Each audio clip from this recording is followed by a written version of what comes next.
पंढरपूरच्या माळशिरस तालुक्यातील एक अनोखी प्रथा सध्या चर्चेचा विषय ठरली आहे। वृंदावनमध्ये तुम्ही लठमार होळी पाहिली असेल। इथं महिला पुरुषांना लाठीनं मारतात। माळशिरसमधील मांडवे गावात तशाच पद्धतीची एक प्रथा आहे। नागपंचमीच्या दुसऱ्या दिवशी दोन गटातील महिला एकमेकांसमोर येत युद्ध करतात। यामध्ये गावातील पुढाऱ्यांना सुद्धा युद्धाचा प्रसाद हा मार खाऊन मिळतो। मांडवे आणि फोडशिरस या दोन गावातील महिला गावाच्या वेशीवर येऊन एकमेकांशी युद्ध करतात। आणि एकूणच ही काय प्रथा आहे आणि गावकऱ्यांचं काय त्याबद्दल म्हणणं आहे आपण जाणून घेतले। आमचे प्रतिनिधी संकेत कुलकर्णी आपण पाहूया। गाव बदलले की संस्कृती बदलते, भाषा बदलते, अशा परंपराही बदलतात। माळशिरस तालुक्यातील याच मांडवे गावातली एक आगळी वेगळी परंपरा आहे की जिथं नागपंचमीच्या दुसऱ्या दिवशी महिला या युद्ध करतात आणि या युद्ध करताना गावचे पुढारी जे ते मार खाताना सुद्धा दिसतात।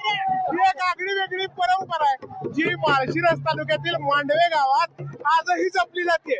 काय नक्की परंपरा आहेत, कशासाठी महिला युद्ध करतात, या महिला दिवसावर कशासाठी युद्ध होते? युद्ध होते म्हणजे वर्षातून राग असतो ना, तो नागपंचमी दिवशी सगळ्या महिला एकमेकींवर काढून टाकतात, पण त्या वर्षभर नंतर भांडत नाही आणि कुणी रोष मनात धरत नाही। हा खेळ ही परंपरा चालत आली पहिल्यापासून चालत आली ती चालू ठेवायची, त्यामुळे कुणीही राग धरत नाही।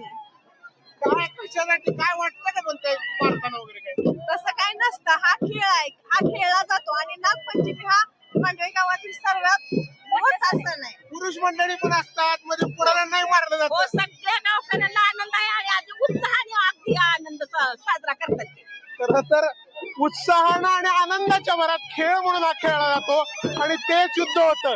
300 वर्षापासूनची ही परंपरा आहे आणि हीच परंपरा आजही मांडवे गावात जपली जाते। भागायन आणि नागायन या ज्या दोन महिला देवता होत्या त्यांच्या स्मृती जागवण्यासाठीच आज दोन गटात युद्ध केलं जातं। ज्या महिलांनी 300 वर्षापूर्वी युद्ध केलं होतं तीच स्मृती आज जागवली जाते आणि यामध्ये चक्क युद्ध करताना गावच्या पुढाऱ्यांनाही प्रसाद दिला जातो, मात्र तोही आनंदाने।